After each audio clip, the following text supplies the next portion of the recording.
ছোট পর্দার জনপ্রিয় অভিনেতা মুশফিকার ফারহান একটার পর একটা দুর্দান্ত কাজ করে যাচ্ছেন।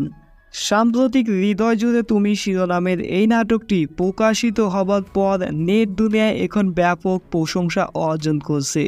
দুষ্ট মিষ্টি প্রেমের এই গল্পটি সকলেরই ভীষণ ভালো লাগবে। সো বন্ধুরা, এই নাটকটিতে বেশ কিছু মজাদার ডায়লগ রয়েছে যেগুলো আপনি শুনলে হাসতে হাসতে পাগল হয়ে যাবেন। পরিচালক তৌফিকুল ইসলাম এবার আমাদেরকে এক ভিন্নধর্মী গল্প উপহার দিয়েছেন। এই নাটকটির শুটিং, লোকেশন, কালার গ্রেডিং থেকে শুরু করে সব কিছু ছিল একদম পারফেক্ট। মোট কথা, এটি এমন একটি নাটক যা আপনার বারবার দেখতে ইচ্ছে করবে। সো ভিউয়ার্স, আপনারা যারা নাটকটি এখনও দেখেননি তারা অবশ্যই নাটকটি দেখবেন। আশা করি আপনার ভীষণ ভালো লাগবে। আর আপনি যদি ফারহানের একজন ফ্যান্স হয়ে থাকেন তাহলে আমাদের চ্যানেলটিকে সাবস্ক্রাইব করে ভিডিওটি শেয়ার করে দিবেন। ধন্যবাদ।